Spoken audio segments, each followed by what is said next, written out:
at higit pa ang Panginoon. Hallelujah!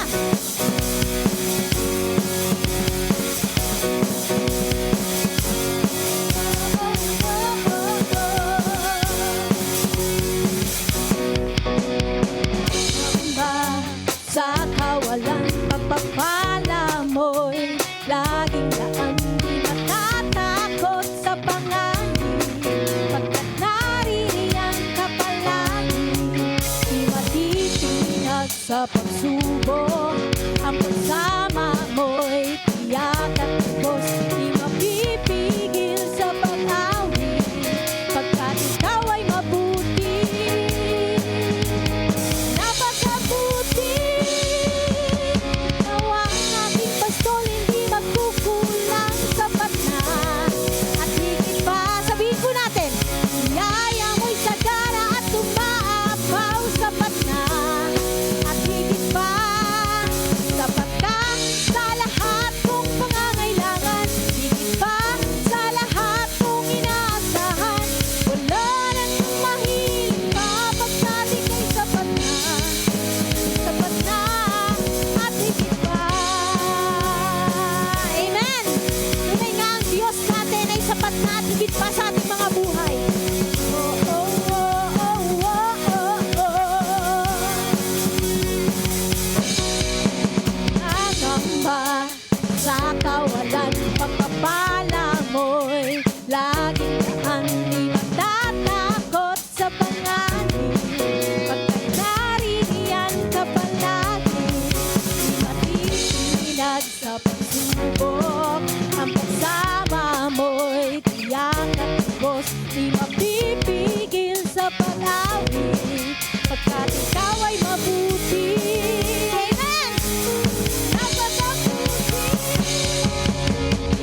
Diyos. Patuloy po natin i-declare na ang Diyos po natin ay walang katulad.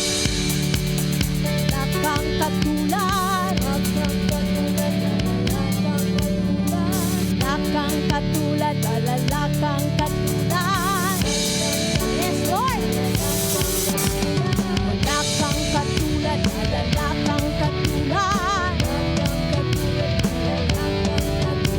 Wala kang katulad. Wala kang katulad. Wala kang katulad. Wala kang katulad. Anumang maging panahon, anumang pagkakataon, anumang maging sitwasyon, ika'y pupurihin. Maging panahon, anumang pagkakataon, anumang maging sitwasyon, ika'y pupurihin. Anumang maging panahon, anumang pagkakataon, anumang maging sitwasyon, ika'y pupurihin. Ikaw at ikaw pa rin. Hallelujah! Yes, Lord! Pinay nga, Panginoon. Ikaw at ikaw pa rin, Panginoon, ang aming pupurihin. Anuman, Panginoon, ang aming sitwasyon, anuman, Panginoon, yung aming kalalagayan, Panginoon. Patuloy kami, Panginoon, na magpupuri. At patuloy, Lord God, na itataas namin ang dakila mong pangalan sa umagang ito. Hallelujah. Come on, church, patuloy po nating purihin ang Panginoon. Patuloy po natin na ipadama sa Panginoon ang ating pong pag-ibig. Dahil alam po natin na ang Diyos na ating inaawitan, atin pong sinasamba sa mga oras na ito, ay buhay. At ang pag-ibig niya ay patuloy po nating naranasan. Hallelujah. Hallelujah, Jesus.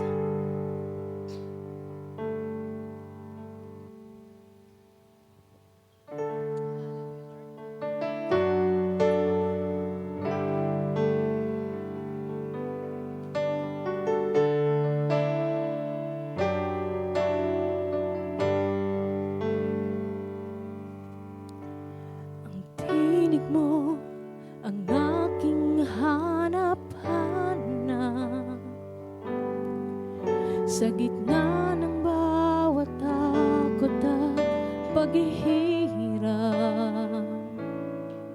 sa kabila ng aking pagkukulang. Katapatan mo, O Diyos, tanging laan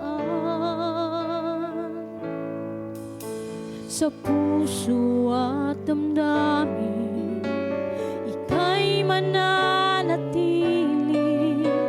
Walang hanggan ang alay mong pag-ibig. Natagpuan ang iyong pag-ibig na dakila. Doon sa krus, ako'y iyong pinalaya. Jesus, ako'y aawit ng walang hanggang pagpupuri. Ang puso ko'y sa'yo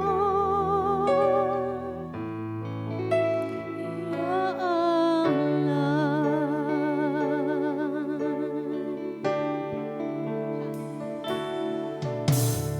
Panginoon, ikaw ang kaagapay.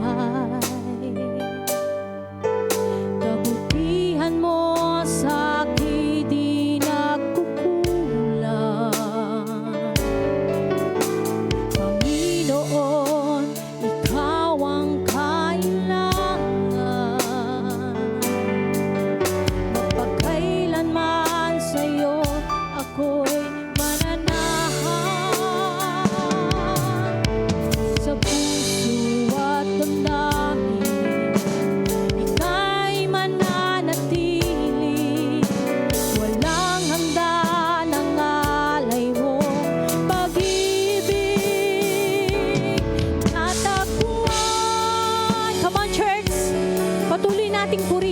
Panginoon. O natagpuan amin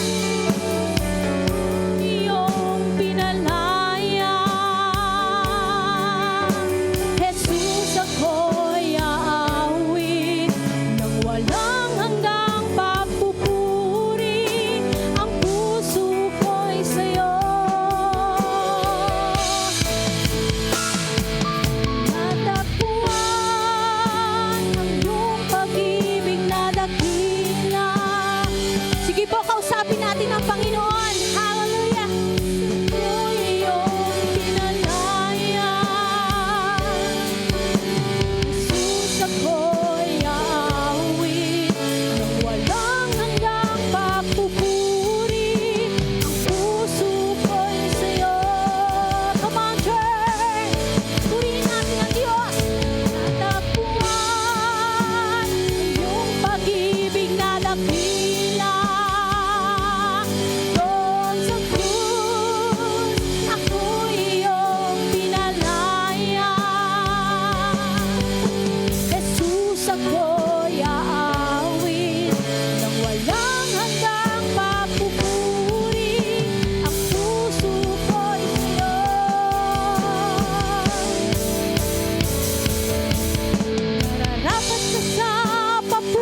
pasambahin ka, dakilain ang iyong pangalan sa umagang ito.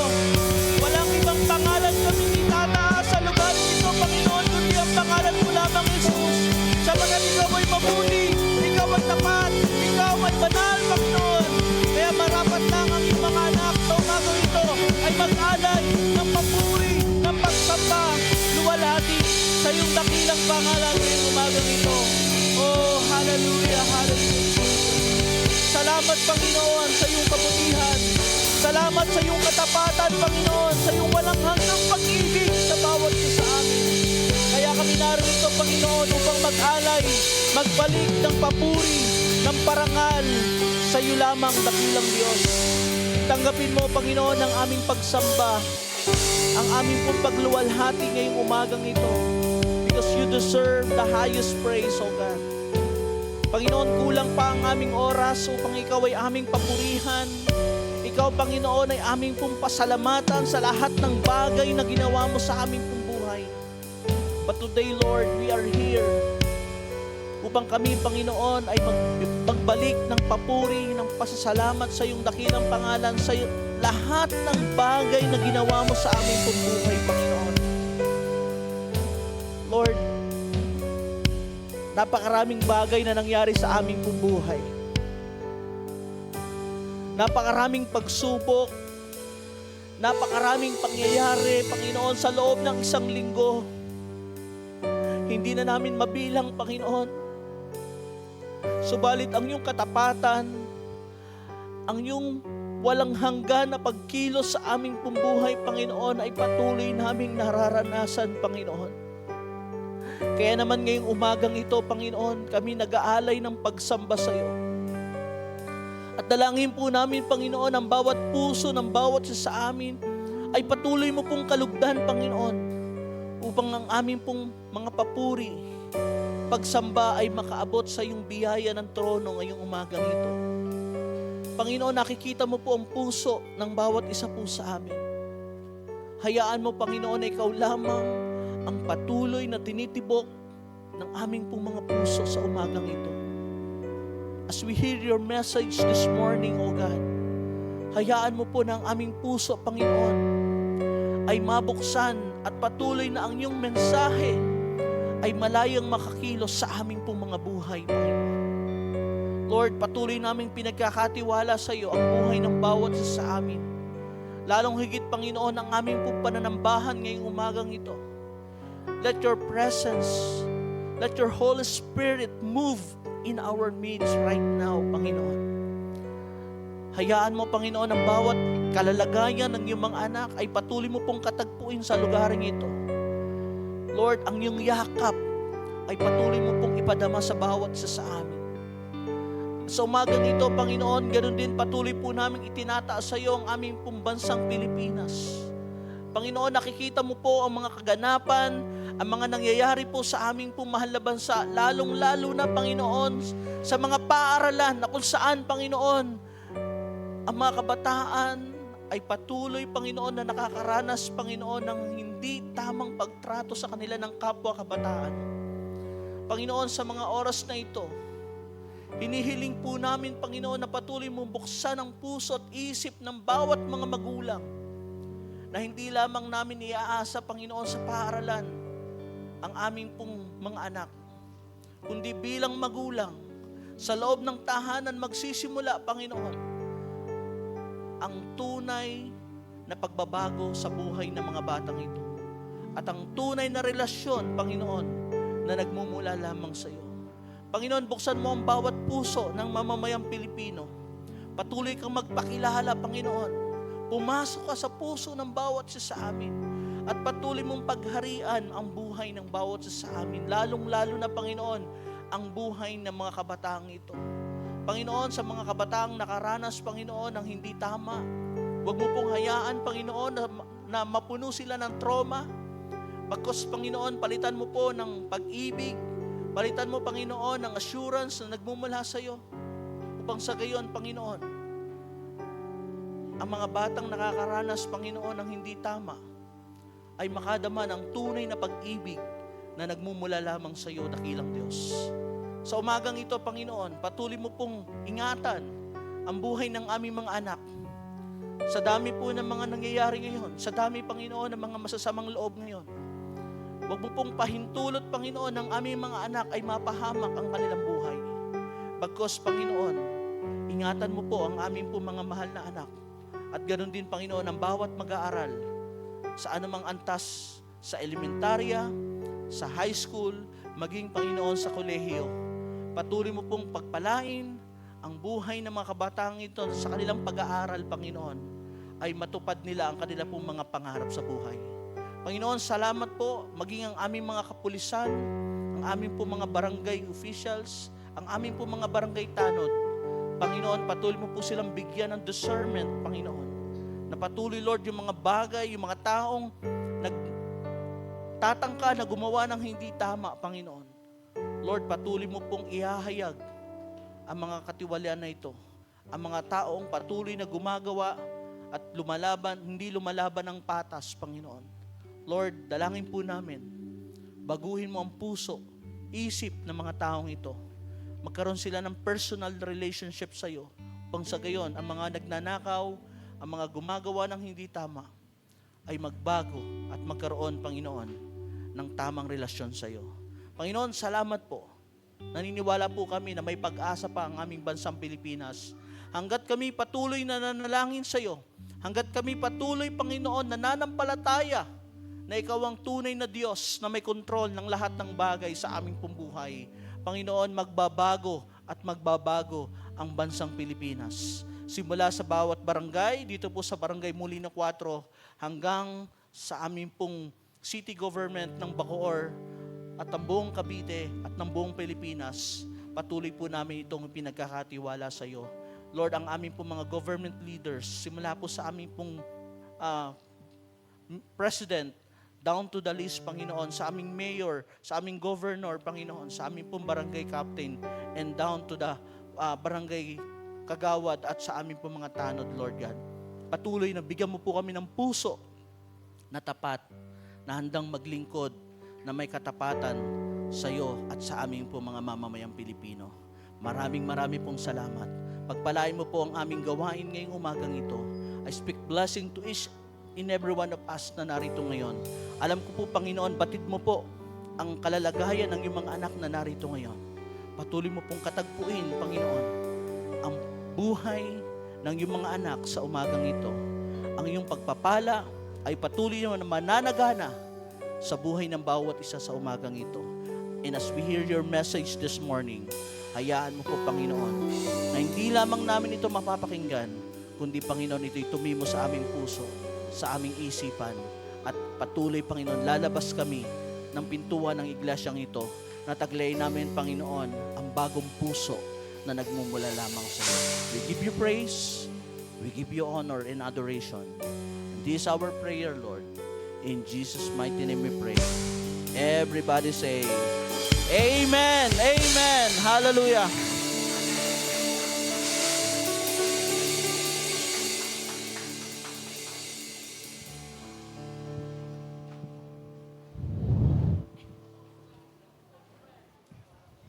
Good morning! Good morning! Ayan, sa mga bandang nasa likod, can we adjust po dito sa harapan yan para po maganda tayo tignan. Praise God! Good morning! Good morning, good morning. Ayan. So welcome po sa ating po mga kapatid na narito ngayong umaga. And especially sa ating po mga first timer, meron po akong mga nakikita mga bago dyan. Ayan.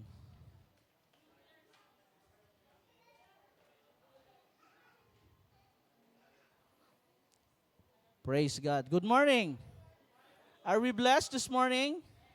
Ayan. So may nakikita pa po ako mga bakanting upuan dito sa may bandang harapan. Pwede po tayo dito para at least mas maganda po yung ating pong talakayan sa umagang ito. So today is the first Sunday of month of July. Ayan. So konting kembot na lang, no? Malapit na po ang Christmas party natin. Excited na ba kayo sa Christmas party natin? Ayan. So anyway, dahil nga po ngayon ay month of July, again, we are in a new series topic this morning.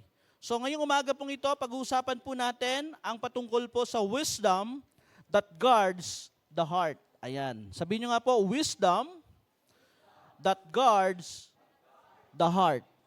Ayan. So ito po yung ating pong pag-uusapan ngayong umagang ito. Handa na po ba tayo mga kapatid? Amen. Praise God. So ito po yung ating pong tatalakayin sa umagang ito. Kaya naman po, ihanda po natin ang ating pong mga puso sa umaga pong ito. Bakit po? Kasi we are talking about heart, yung ating puso. Kumusta ba yung puso mo ngayon? No? Kagabi, meron akong sinend sa inyo patungkol dun sa To The Echo, no? Yung chine-check yung condition ng puso mo, kung kumusta ka pa ba, kung ayos pa ba yan, baka mamaya there's something wrong sa puso mo. Kasi meron pala yung mga tinatawag ng mga bulb, no? Parang kung nagpa-function pa ba siya ng maayos. Di ba? So, today, we are talking about wisdom that guards the heart. Paano ba natin babantayan yung ating po mga puso? Ayan. Di ba kasi sabi nila, kapag tumibok ang puso, wala ka nang magagawa kundi sundin ito. Yun ba yung dapat natin gawin? Yun ba yung wisdom na nanggagaling sa Panginoon? Na once daw ang puso ay tumibok, kailangan susundin mo siya?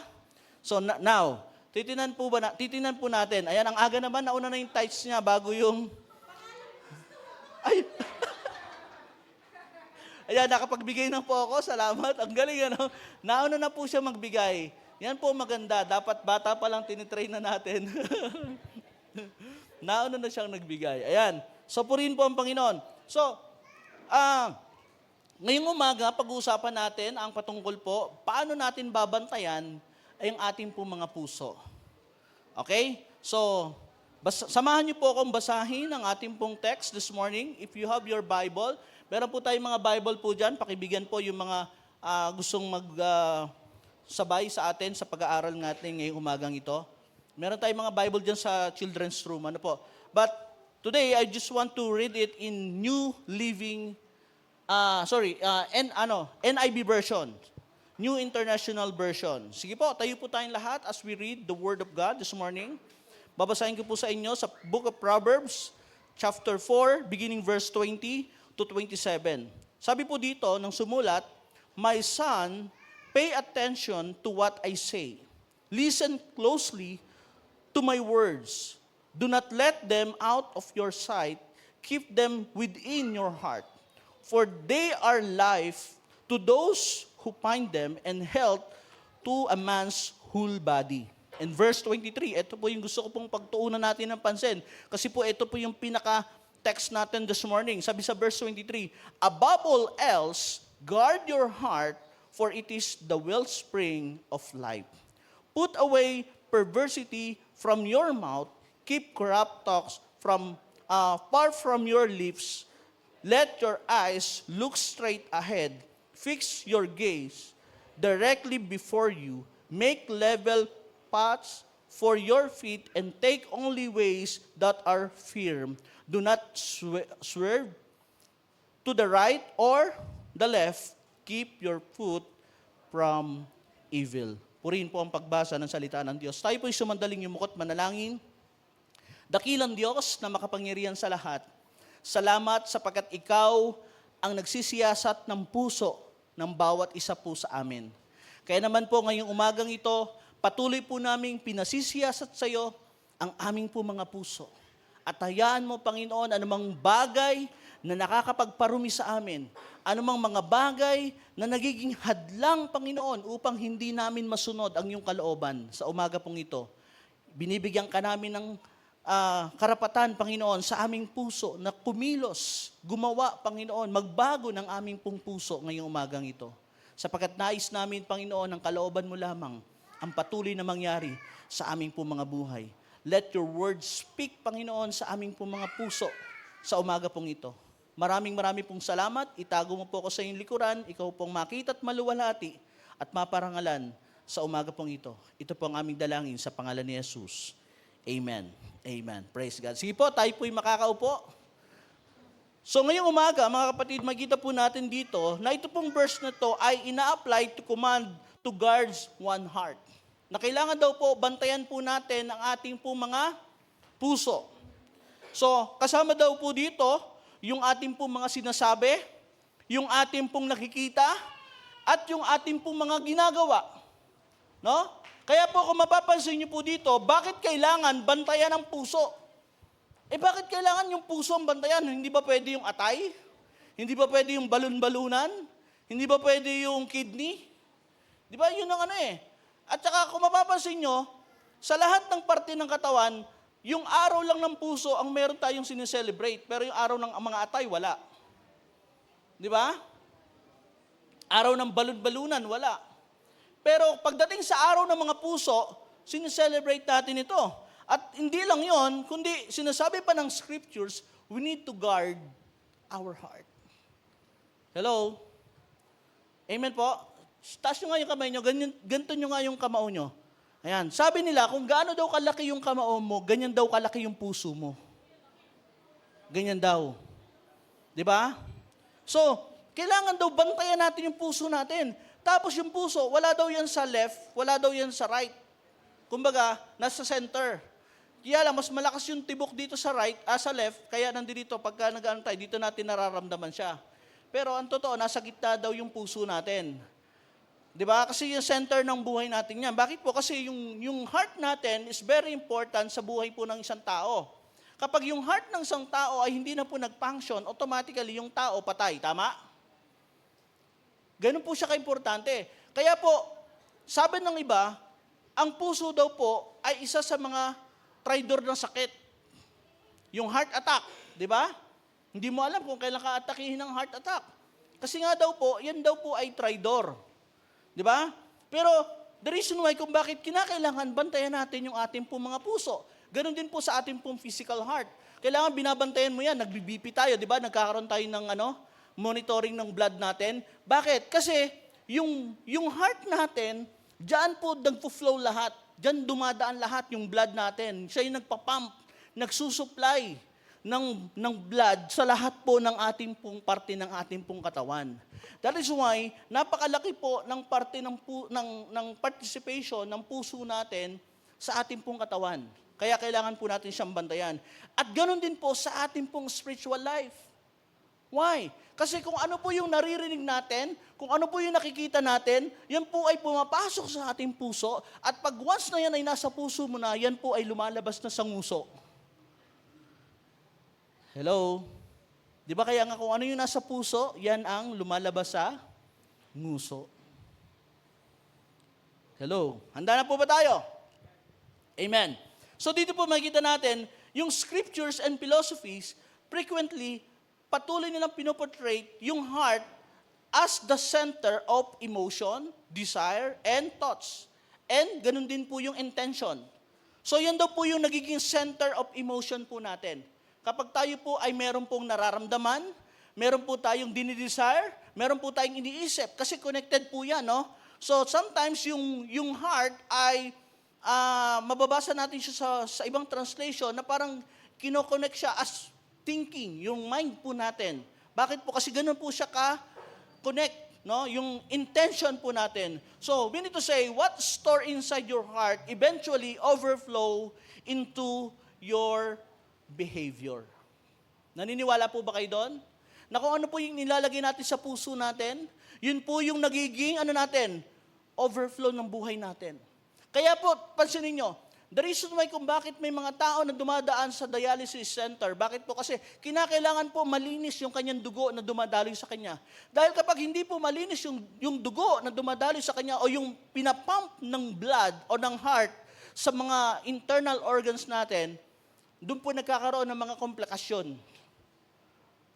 Tama? Doon po nagkakaroon ng mga komplikasyon sa ating pong katawan. That's why ganoon din po sa ating pong buhay. Kung yung ating pong puso ay pinupuno natin ng mga negative thoughts, no, ng mga negative things, mga basura. So anong ina-expect mo na lalabas diyan? Anong ina-expect natin na mag-overflow diyan or na magdadaloy diyan? Kasi sabi doon, yung atin daw pong puso, ano sabi diyan? Above all else, guard your heart, for it is the wellspring of life. Daluyan ng buhay natin. So doon pa lang, malalaman mo na kung anong klaseng puso meron ng isang tao sa pamagitan ng kanyang behavior, character, or yung kanyang action. Hello? Are you with me? Naintindihan niyo po? So doon po natin makikita, no, makikilala po natin yung tao. So, they are the source of our thoughts, our words, actions, and character. Ultimately reveal their inner thoughts and true nature. Yan na yun. Lalabas yan. Kasi, yun ka eh. Yun ka, kapiling ka sa... Sorry, iba, alala ko si Kuya Willie. Mamimigay ako ng jacket kasi mamaya at saka ng 5,000. Sorry. So, ibig sabihin, makita po natin dito, yun po yung true nature natin. Ibig sabihin, kung ano ka sa liwanag, dapat ganun ka rin sa dilim. Di ba? Kasi that is your true nature. So, marami po nagsasabi, Society Proverbs Wisdom says, do what is in your heart. Tama ba yon? Gawin mo kung ano yung nasa puso mo. Di ba? Sundin mo kung ano yung tinitibok ng puso mo. Ito gusto kong makita natin mga kapatid. Kasi marami pa nagsasabi, kapag daw tumibok ang puso, kailangan mo sundin ito. Pero minsan, yung pagtibok ng puso o yung puso natin, kung minsan, tumitibok sa maling tao. Paano yan? Aray mo. Kailangan mo bang sundin yon? Di ba? So, sabi nito, we things like, let your heart be your guide. Kaya alam niyo sa totoo lang ngayon, hindi lang dapat puro puso. Dapat ginagamitan ito. That is why we are talking about wisdom that guards the heart. Kailangan natin ng wisdom coming from God. Hindi lang basta tumibok yung puso mo. Lord, ito na talaga yun. Siya na talaga yun. Eh minsan akala mo puso yung tumibok, yung pala puson. Oh. Di ba? So that's why we need to guard our heart.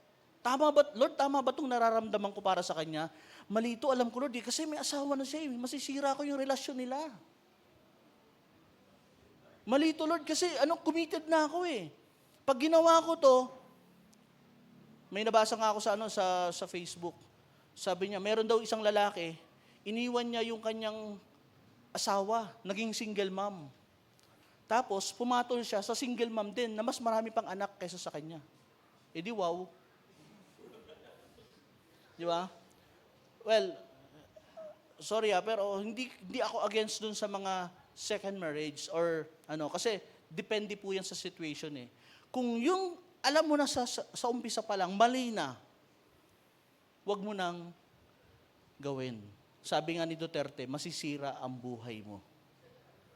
Di ba? Nakaganyan pa yan. Di ba? So dito po makita natin mga kapatid, bakit nga ba kailangan ng wisdom? Because the Bible wisdom teach us, magkaiba kasi yung worldly wisdom sa God's wisdom. Kasi yung worldly wisdom, sabi diyan, do what is in your heart. Gawin mo daw kung ano yung nasa puso mo. That is worldly wisdom. Pero ang sabi ng Bible, sa Jeremiah chapter 17 verse 9, ano po sabi diyan? The human heart is the most, ano sabi? Deceitful of all things. Ano ibig sabihin nun? Ang puso daw ng tao, ang madaya. Sabi mo nga sa tabi mo, madaya ba puso mo? Di ba? Kasi, ito po, sabi Jeremiah says, ano sabi ni Jeremiah? The human heart is the most deceitful of all things and desperately wicked. Who really knows how bad it is? Bakit? Mahina talaga eh. Kaya nga yung iba, sabi nila, di ba? Marupok. Tingnan mo yung katabi mo kung marupok yan. Mukha bang marupok o gapok? Iba yung, alam mo yung gapok, di ba? Yung parang inana yung mukha no? Ay, huwag kayong tumingin sa akin, hindi ako yan. Okay. So sabi dito, the human heart is the most deceitful of all things. So, kung susundin natin yung sinasabi po ng worldly wisdom, na sundin mo kung ano yung nasa puso mo. Eh, ano sabi ng Bible? The human heart is the most, hindi lang basta deceitful most deceitful. Madaya. Di ba? Bakit? Kasi, alam mo yung feeling mo normal ka, pero hindi mo alam, bigla ka nalang magkukula. Sabi nga nila, yung pagkakaroon daw ng mataas na BP, para ka daw may bomba sa katawan, na naglalakad ka na hindi mo alam kung kailan sasabog. Walang nakaka-relate sa akin, mga bata pa kasi dito eh. Siguro pagka nagmo-monitor ka na ng BP mo, doon mo nakaka-relate ka na. No? Pero, dito po makita natin mga kapatid, sabi rito, so let our heart governs our decision is never a wise choice. Kapag hinayaan daw natin na yung puso lang natin yung susundin natin, hindi daw po yun yung wise decision. In fact, makikita po natin dito, sabi rito, ito yung karugtong. Jeremiah chapter 17 verse 10. Ano yung sabi dito sa verse 10? But, sabi dito, but I, the Lord, search all the hearts and examine secret motives. I give all people their due rewards according to what their actions deserve.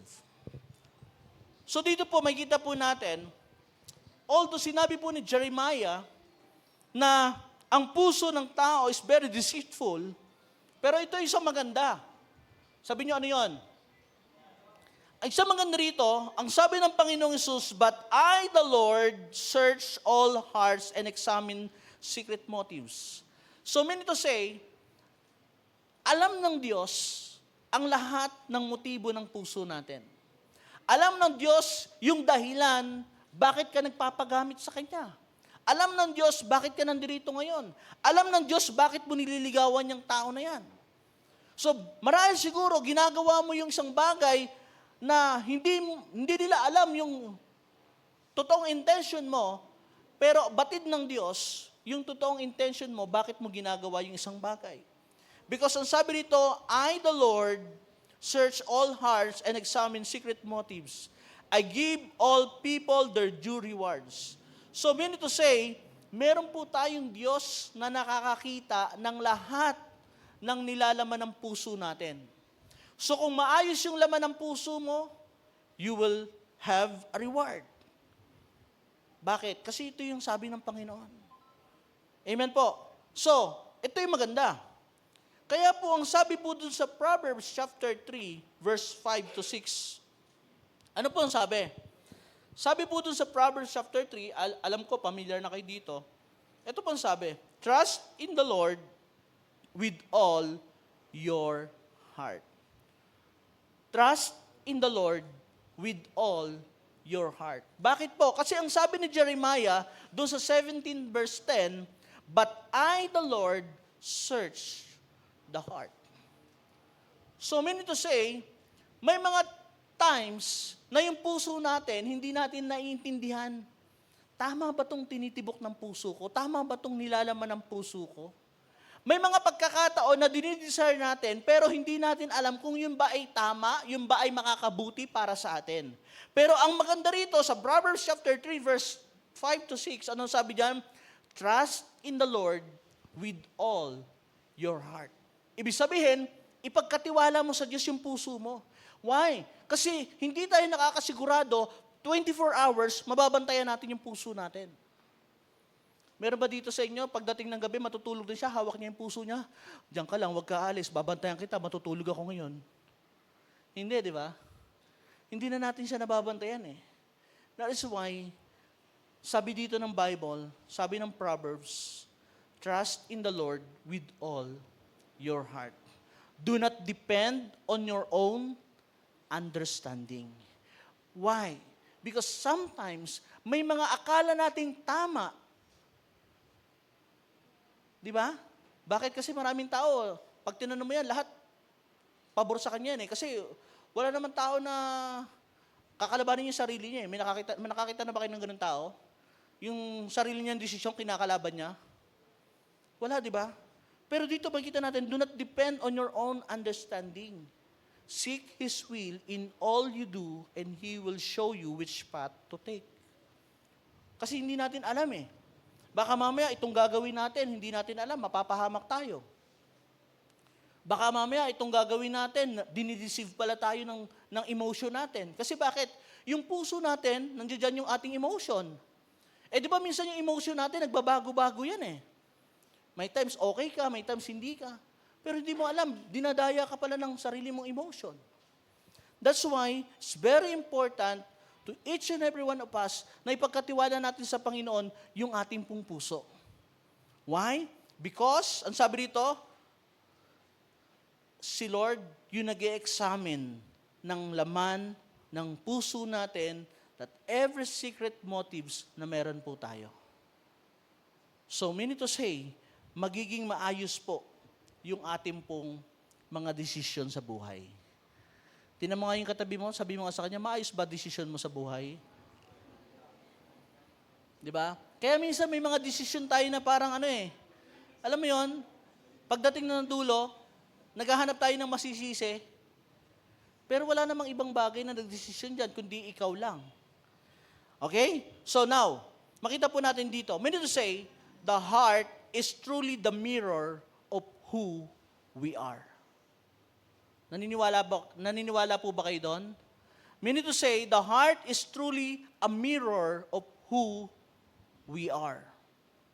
Kaya makikilala mo yung tao, makikilala mo yung puso ng isang tao sa pamagitan ng kanyang action, sa pamagitan ng kanyang speech, sa pamagitan ng kanyang mga ginagawa. Mga pinapanood. Anong mga klase ng mga pinapanood mo? Anong mga klase ng mga ginagawa mo, pinakikinggan mo? Kasi yan po yung nagre-reflect sa atin. That is why I have 3 points. 3 lang muna yung points. Actually, 5 to eh. Pero tatatluhin ko lang muna para at least mabilis tayo ngayon. Okay? 3 lang.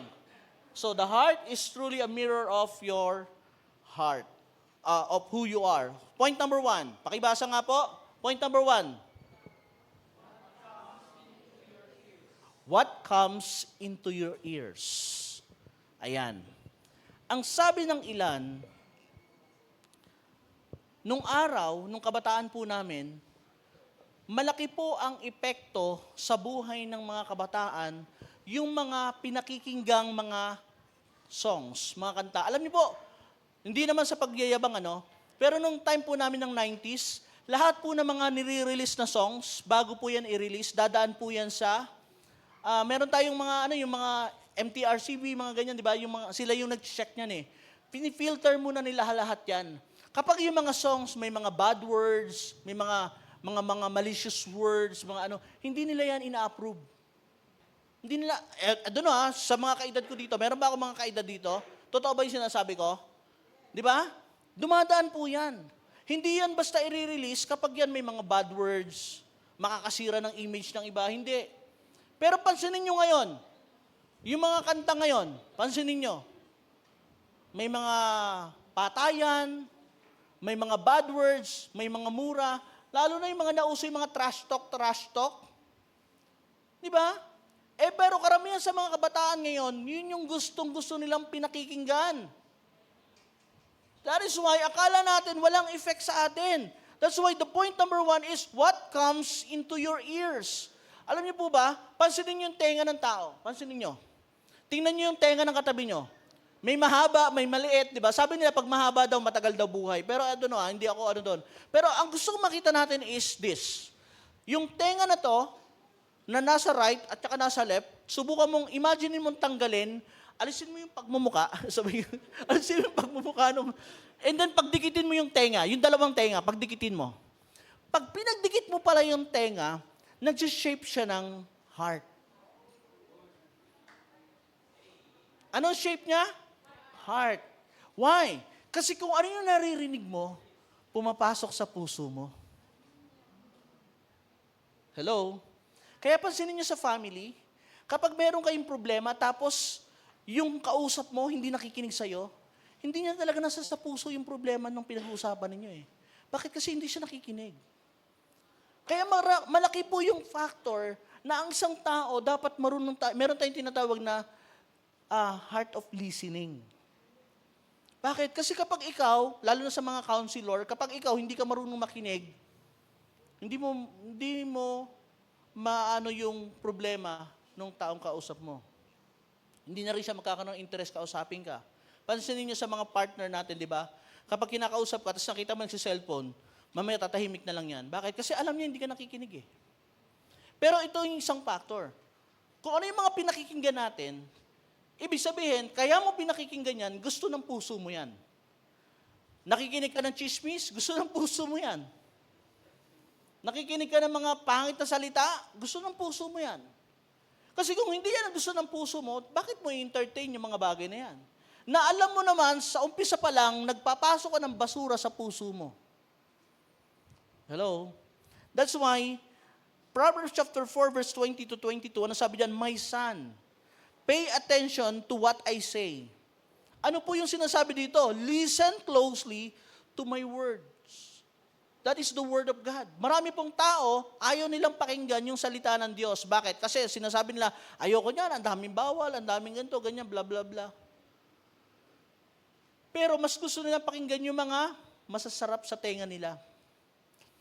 Verse 21, do not let them out of your sight. Keep them within your heart. So lahat daw ng maririnig natin, dapat nilalagay natin sa puso natin. For they are life to those who find them and health to the man's whole body. Tandaan natin, lahat ng mga magagandang naririnig natin, nakakatulong po yan, nagbibigay buhay sa bawat isa sa atin. Hello? Amen po?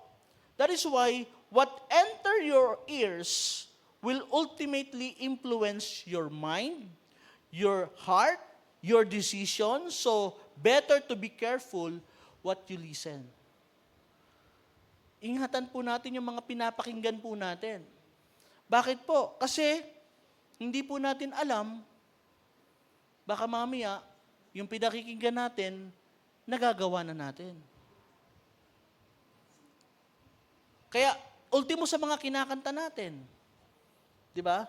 Dati po, nung ako po ay binata pa, hilig-hilig kong kantahin yung, sana, dalawa ang puso ko, hindi na sana nalilito. Eh ngayon may asawa na ako, pag kinanta ko yun, marinig ng asawa ko yun, ano mararamdaman niya? Di ba? Hello?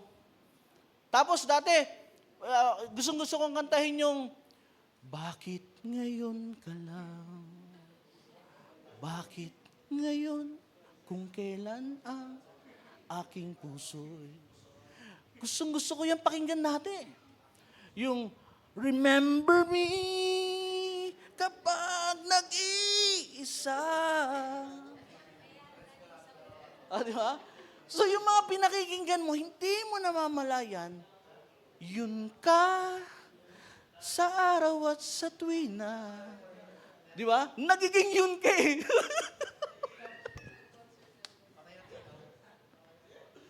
Hindi mo namamalayan, yun ka na. Why? Kasi yun yung pumapasok sa tenga mo, yun yung nag-i-store sa puso natin. Nakukuha niyo po ibig ko sabihin, mga kapatid? Andiyan po ba kayo? So, anong kailangan natin gawin? It's better to be careful what you listen. Sa mga kanta ngayon, ang dami po mga bagong kanta. Minsan yung anak ko, kapag nakikinig sa computer, maririnig ko, sabi ko, anak, ano yung pinakikinggan mo? Parang hindi maganda yan ah. May mga, lalo na yung mga pasigaw na kanta, may mga kanta na parang may mga, ano yun, something like that na hindi mo talaga magugustuhan. Kaya mga kapatid, kumusta po yung mga pinakikinggan ninyo? Di ba? Kumusta yung mga pinapanood ninyo? Di ba? Mga anak ng CEO, ha ha ha ha. Di ba? Yung mga... Pero alam mo, na-observe ko, paulit-ulit lang yung kwento, iba-iba lang yung tao. Ayoko na manood nun eh, paulit-ulit yung kwento.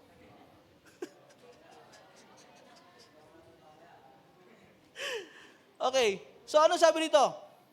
Kaya dito, makikita natin, sabi dito ni Paul, nagbigay po ng awareness si Paul. Sabi niya po dito, beware dun sa mga dirty stories, foolish talk, or coarse joke.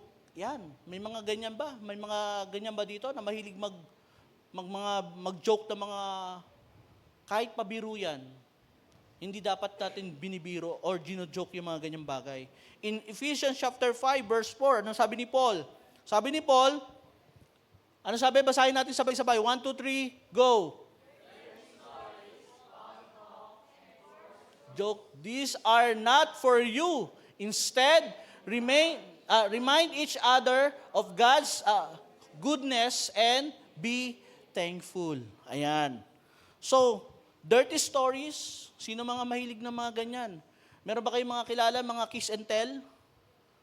Mga karamihan, mga kalalakihan, pag nag-uusap-usap, sabi niya, pare, nakikita mo ba yung babae na may pula sa noo? Akin yan. Parang ginawa mo pang siopaw eh. Di ba? Binibida mo pa sa kabarkada mo, parang ginawa mo pang siopaw. So, mga dirty stories yan, gustong-gusto ng iba yan kapag nagkukwentuhan ng mga ganyan. Dinudumihan natin yung isipan natin, pinufulyot natin yung mind natin na hindi natin alam yan ay nag-store sa puso mo. Kaya ngayon, nagkaroon ka ng pagkakataon, hindi mo alam na yung basura na yan ay kumakalat sa isip mo, sa mga mata mo. Kaya gustong-gusto mong hanapin yung mga ganyan, gustong-gusto mo pagka nagbabrowse ka, makikita mo yan kung ano yung ano tawag dito, yung ng Facebook mo eh. Ano ba tawag doon? May algorithm mo eh.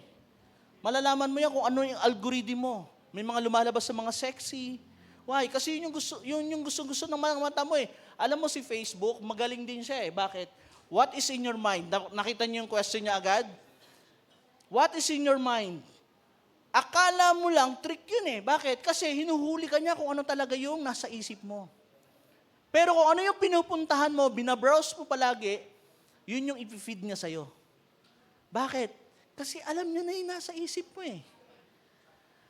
Hindi niya napapansin? Di ba? Kaya tingnan niyo yung mga Bible verse na sinishare ko every morning, hindi dumadaan sa feed niyo. Kasi tatanungin ka ni Meta eh, show more, show less. Pipindutin mo, show less. Kaya never na lalabas sa yun. Tama? Di ba? So mga kapatid, ano sabi dito? Dirty stories, foul talk, and coarse joke, these are not for you. Sabi mo sa kanya, hindi ikaw yan, kapatid. Di ba? Hindi dapat tayo yan. Instead, remind each other of God's goodness and be thankful. Bakit po? Kasi yung bibig natin, yung mouth natin, yan yung ginagamit natin para purihin ang Diyos eh.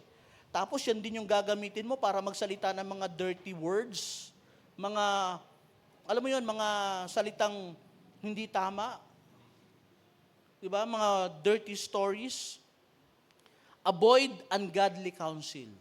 Psalms chapter 1 verse 1. Ano po sabi dito? Happy are those who reject the advice of evil people, who do not follow the example of sinners or join those who have no use for God. So dito po, makita po natin dito, when people speak, we must be able to identify God's voice. Dapat alam natin, ito ba ay tinig ng Diyos o ito ay galing sa kaaway? So alam natin dapat kung ano yung pakikinggan natin. Even ang ating pong Panginoong Hesus, nakikilala niya po yung ating pong tinig. Or dapat po bilang mga lingkod ng Panginoon, dapat kilala natin yung tinig ng ating pong Panginoong Hesus o yung boses ng ating pong Panginoong Hesus. Amen po? Nakukuha niyo po ba? So what's the point number 1? What comes into your ears? Ano yung mga pumapasok diyan? 'Di ba? So next, point number 2, what is within your heart? Ano yung mga nandiyan dyan sa puso mo? Proverbs chapter 4 verse 23. Above all else, guard your heart, for it is the wellspring of life. So, wellspring of life. Ganon din sa katawan po natin. Yung function ng heart po natin, siya po yung nagpa-pump ng blood para po mag-circulate sa ating pong body, sa ating pong katawan. Once na hindi po yan nag-pump, magkakaroon po tayo ng problema.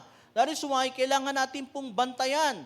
So whatever heart loves, the ear will hear and the eyes will see. Amen? So whatever the heart loves, the ear will hear and the eyes will see. Kasi yun yung gusto ng puso mo eh. Amen? So if we pollute our wellspring, it will infection, magkakaroon po ng tinatawag na infection na mag-spread po. Katulad po niyan, sa tubig. Pag yan po ay na-pollute o nadumihan, so simula dito, lahat ng madadaluyan yan, automatically polluted na yan. Madumi na yan. Di ba? So to allow sin into your heart is to pollute the entire life. Once na hinayaan mo na yung mga bagay na pinapakinggan mo o pinapanood mo, hinayaan mo lang sa puso mo na magtuloy-tuloy, hindi mo alam, pinupulyot mo yung iyong buhay.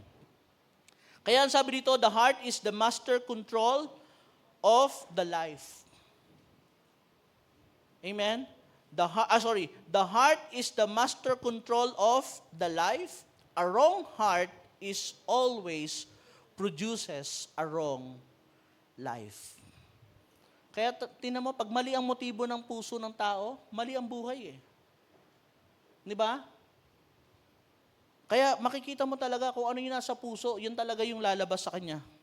So, meaning to say, a person's heart is the true reflection of that person.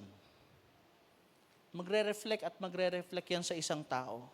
If your heart is filled with negativity, fear, or anger, this emotion will be reflected in our action. Lalabas po yan.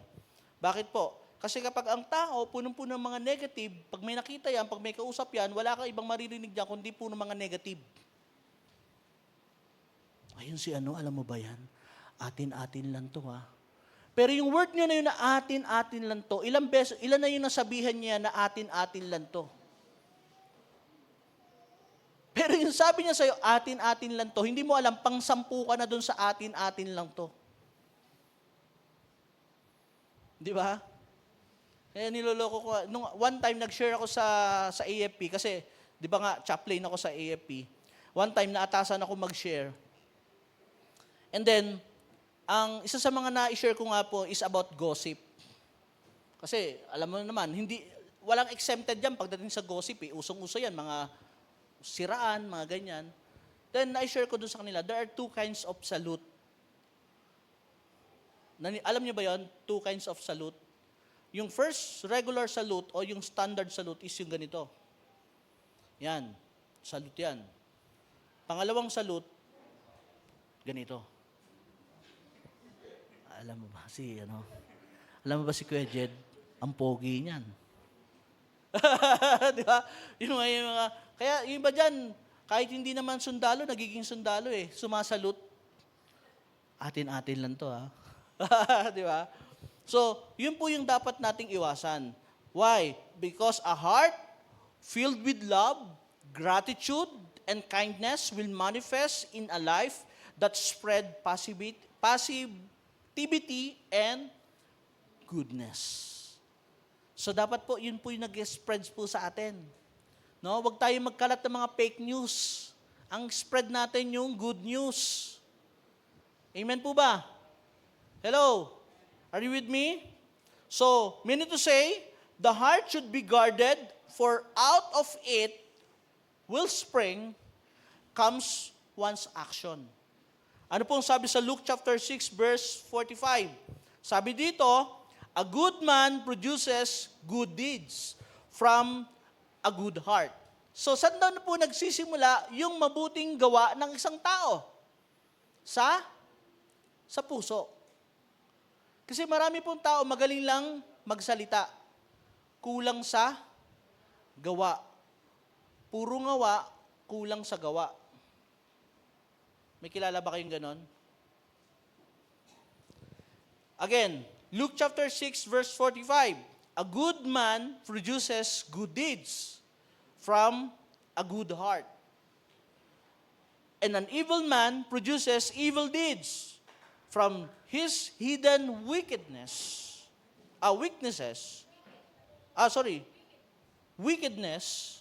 Whatever it is in the heart overflows into speech. Kaya malalaman mo ang tao kung ano laman ng puso niya. Kapag yung tao na yan puro paninira ang alam, iwasan mo yan. Bakit? Kasi ngayon kaharap ka niyan, okay siya sa'yo. Pero pag hindi na ikaw ang kaharap niyan, malamang ikaw na rin sinisiraan niyan. Di ba? Mag-ingat din tayo dun sa mga tao na hindi mo pa naman kilala, tapos biglang pupurihin ka na agad na, uy, alam, ang galing-galing mo naman, ang bait-bait mo, ganyan. Kilala mo ba ako? Hindi mo naman kilala, di ba? Kasi may kasunod yan. Mars, pautang naman. Di ba? Sorry, wala dito nun. Wala dito. Lumipat na ng church. Biro lang po. So, dito po makikita natin, ano po sabi? Nagsisimula ang lahat sa puso ng tao. Pag mabuti ang puso, mabuti ang ginagawa. Pag masama ang puso, masama ang ginagawa. Meaning to say, ihahayag ng Diyos kung ano talaga yung nasa puso. Lalabas po yan. The word heart means more than mental or emotional. Hindi lang dito pinag-uusapan yung puso lang yun eh. Hindi po. It's more than mental or emotional capacity. It is also embrace one's values. Kung ano yung pinapahalagahan mo. Ano yung mahalaga sa'yo. Di ba? May mga tao dyan, mas mahalaga pa sa kanya yung bagay kaysa doon sa kaibigan niya. Galawin mo na lahat, wag lang yung bagay na yon. Masisira pagkakaibigan nyo.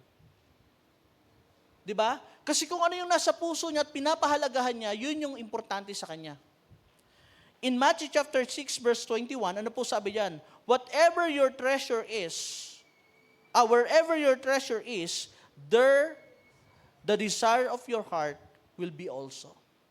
Kung nasaan daw po yung puso mo, nandoon din daw yung kayamanan mo. So mga kapatid, nasaan ba yung kayamanan nyo ngayon? Ano bang mas mahalaga sa'yo? Ano ba mas binibigyan natin ng priority? What is within your heart?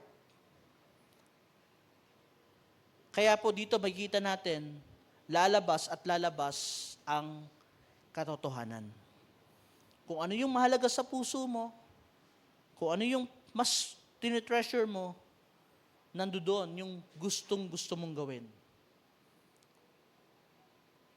Amen? Nakukuha niyo po ba? And last but not the least, gusto ko pong sabihin sa inyo, ng point number 3, what is upon your lips? What is upon your lips? Ano ngayon yung mga nandiyan lumalabas sa labi mo o sa bibig mo? Sabi sa Proverbs chapter 4 verse 24, put away perversity from your mouth, keep corrupt talk far from your lips. So, meaning to say, whatever is in the heart will ultimately come out to the mouth. Hello? Totoo hindi? Totoo hindi? Kung ano yung nasa puso, lalabas. Kaya alam niyo po mga kapatid, kapag merong taong na, palagi nagsasalita ng mga pangit na salita, palamura, ibig sabihin meron something sa puso niya. Because, ang sabi po ng kasabihan, di ba, hurt people. Pag yung tao, walang ibang salita kundi manlait ng kapwa niya. Meron ako napanood kagabi, sabi din sa sinungaling, pangit. Sinabihan niya na sinungaling, tapos pangit. O, ibig sabihin, ang ganda ng sinabihan niya, sino nagsasabi ng totoo? Well, it's up to you. Di ba? So, ano sabi sa Matthew chapter 12, verse 33 to 37? A tree is identified by its fruit. Lagi kong yung example sa inyo, yung puno ng mangga. It's easy for us to say, alam ko yan, mangga yan. Di ba? Sino dito nakakita na ng puno ng mangga? Yung iba hindi pa, no? Sige, magdadala ako next Sunday. Isang puno ng mangga. So, madali lang ma-identify yung puno ng mangga. Pag sinabi ay, mangga yan. But my question is, pag walang bunga yan, malalaman mo ba yan kung yan ay manggang kalabaw, manggang piko, manggang Indian mango, o ano pa bang klase ng mangga? Star apple? Ay, meron bang star apple? Hindi, may ganun yung para siyang star mango. Ay, apple mango pala, sorry. Apple mango, di ba? Star apple tuloy, star bukol. Hindi, mga kapatid, eto tingnan nyo, isipin nyo mabuti. Pag walang bunga yung puno ng mangga, ma-identify mo ba kung anong bunga, kung anong mangga siya? Madaling sabihin, alam ko mangga yan. Oo nga, mangga siya, pero anong klaseng mangga? Hindi mo alam, di ba? Hanggat hindi lumalabas yung bunga, at nakita mo, napahaba siya, napabilog, ay medyo may pagkakalabaw to. Di ba? Or bilog na medyo maliit lang, ay Indian mango yan. Kasi marami pong variety na mangga eh. Di ba? Pero hindi mo siya agad ma-identify. Malalaman mo siya, sabi rito, a tree will identify by its, saan? Sa paanong paraan? Fruit. Madaling ma-identify kung anong klaseng puno. Bakit? Kasi, yung kumuha ka lang ng dahon, pigain mo, amuyin mo, malalaman mo kung anong klaseng puno. Ay, alam ko to, mangga to. Siyempre, automatic naman mangga. Pero kung anong klaseng bunga siya, kung anong klaseng mangga siya, malalaman mo sa bunga. Kaya yung tao, malalaman mo sa pamagitan ng bunganga. O, di ba? Kapag ang tao walang laman ng utak, mabunganga yan. Kasi para daw lata yan, maingay. Di ba, Kuya Jam, no? Di ba, ganun daw yun eh. Yung mga maingay sa social media, parang mga keyboard warrior, ang tatapang. Pero pagkakaharap mo, wala naman. Kasi nga, walang laman. Puro nguso. Okay? So, a tree is identified by its fruit. A tree from a select varieties produces good fruit. Okay. Poor varieties don't. So, ibig sabihin, yes, may mga bunga. Malalaman natin kung anong klase mga bunga, pero may mga category pa rin. May good variety at may poor variety. Di ba? So, you brood of snake, how could evil men like you speak what is good and right? Kausap ni Jesus itong mga Pharisees.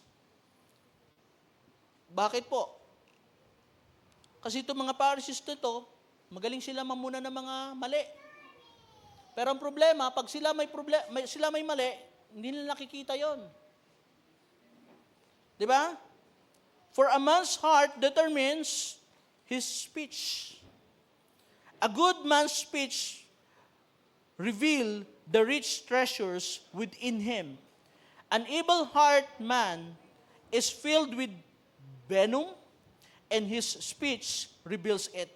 In verse 36, and I tell you this, that you must give account on judgment day for every idle words you speak. Ano ibig sabihin? Lahat ng mga binitawan mong salita, pagsusulit mo yan. Di ba kaya nga mga pulis, pag inaaresto ka, you're under arrest. Lahat ng mga sasabihin mo, pwedeng gamitin laban sa'yo. hindi lamang po yun dito. Pagdating natin sa harap ng Panginoong Hesus, lahat ng mga sinabi mo, lahat ng mga salitang binitawan mo, ipagsusulit mo yan. Nagsalita ka against sa kapwa mo, ipagsusulit mo yan. Siniraan mo yung kapwa mo, ipagsusulit mo yan. Nagsalita ka ng mabuti sa kapwa mo, ipagsusulit mo yan. Hindi lang yung mga masasama, lahat, good or bad, lahat yan pagsusulit natin sa Panginoon. Ang tanong ko lang dito is, anong gusto mong ipagsulit mo? Yung mga bad words na binitawan mo o yung mga good words na binitawan natin? Kaya dito mga kapatid, makikita natin dito, your words now reflects your faith then. Either you will be justified by them or you will be condemned. Kaya mag-ingat tayo sa ating po mga bibitawang salita. Kaya nga di ba may kasabihan, less talk, less mistake. Kaya kung wala kang magandang sasabihin, manahimik ka na lang. Gusto ko yung sinabi ni Terminator eh. Ano sabi niya? Talk to my hand. Salita ng salita, di ba? Talk to my hand. Huwag natin patulan yung mga ganong klase ng tao. Kasi bakit? Sometimes, yung mga ganong tao, pinoprovoke lang tayo para tayo ay magalit. Or, lumabas yung ating pagiging dragon. Kasi nakita na yung 7 balls. Kaya lumabas na si Dragon Balls. Di ba? Ano sabi ni Henry Ironside? The testimony of the lips indicates the state of the heart. So, the testimony of the lips, kung ano yung sinasabi ng labi mo, yan yung nag-state kung anong klaseng puso meron ka.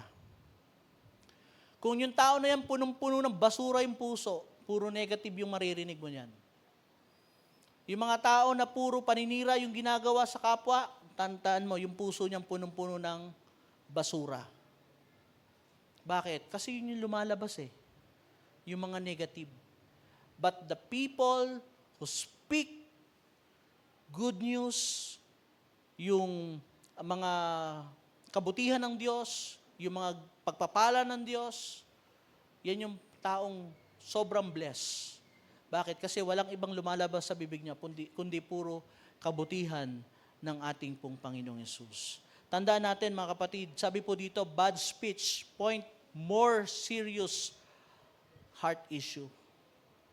Kapag ka daw po yung tao, palagi nagsasalita ng mga bad words, meron niyang tinatawag na serious heart issues. Tingnan mo yung katabi mo kung maraming issues yan. Mukha bang maraming issues? Di ba? So ano po yun? Issues like insecurities, pride, bitterness, sadness, and desperation. Marami mga ganyan tao eh. Di ba? Hindi mo pa nga kilala yung tao, nagsasalita ka kagad sa kanya ng hindi maganda. Ay, kilala ko yung tao na yan. Ganito yan, ganyan, ganyan. Hindi mo naman talaga personally kilala. Ibig sabihin, there's something wrong. Baka bitter ka. Di ba? O baka naman ma-pride ka, kaya ayaw mo lang na nasasapawan ka. O baka naman minsan, dahil ang puso mo punong-puno ng kalungkutan, ayaw mo makakita ng mga taong masaya. Pag nakakita ka ng mga taong masaya, plastic yan. Kunyari lang yan. Di naman totoo yan. Tapos pag nakakita ka ng dalawang magkahawak ka, may sweet, biglang pagdaan mo, sasabihin, maghihiwalay din kayo. Di ba? Kasi bitter eh. Di ba? So, mga kapatid, malalaman natin yan. Because hurt people hurt people. Sabi ni Billy Graham, when wealth is lost, nothing is lost. When health is lost, something is lost. When character is lost, all is lost. Di ba? Lalo sa panahon natin ngayon, Kahit gaano kadami yung nagawa mong kabutihan, pag namarkahan ka ng tao, sasabihin nila, ay wala na. Sira na image mo sa kanila. Kahit gaano kadami yung ginawa mong mabuti, isa lang pagkakamali mo, mawawash out lahat yon. Marami po tayong mga great leaders na kilala. Kung paano po nila napalago yung mga churches nila. Marami po mga great leaders na kung paano naging mega church yung hinahawakan nila. Pero dahil lang sa isang pagkakamali, kinondemn sila dahil doon sa ginawa nila. Why? Because when wealth is lost, nothing is lost. When health is lost, something is lost. But when character is lost, lahat mawawala. Minsan, pati mga kaibigan mo na tinuring mong kaibigan, mawawala din. Kaya dyan mo malalaman yung tunay na kaibigan. Now, what is our goal? Bakit ko po ito sinasabi sa inyo mga kapatid? Wisdom that guards the heart, our goal is no other than to have a heart that reflects the character of Christ. Hello, are you with me? Our goal is to have a heart that reflects the character of Christ. Ito po yung dapat eh.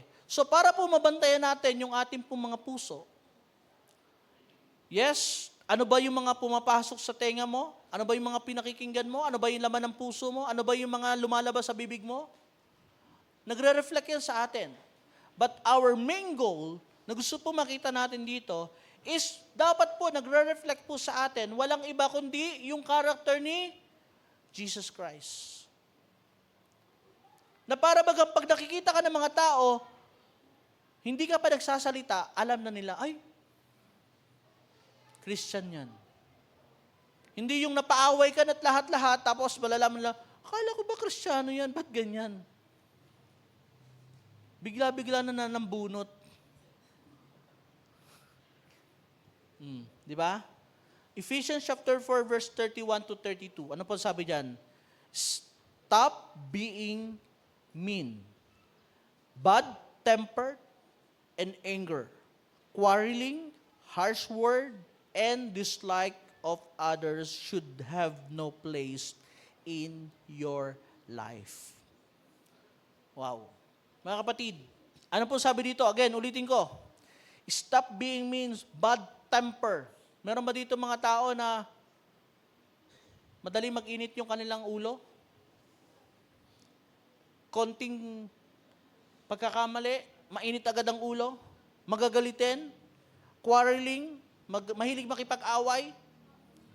Yung tipong may narinig lang sa kapwa, sabi na, uy, alam mo ba, sabi ni ganito, ay, sinabi niya yun, naku, bantay sa akin, susugurin ko talaga yan. Makakatikim talaga sa akin yan. Pag nakita ko, wag ko lang makakasalubong yan. Pag nakasalubong ko yan, naku, talaga namang. Di ba? May mga ganyan tao eh. Yung hilig-hilig makipag-away.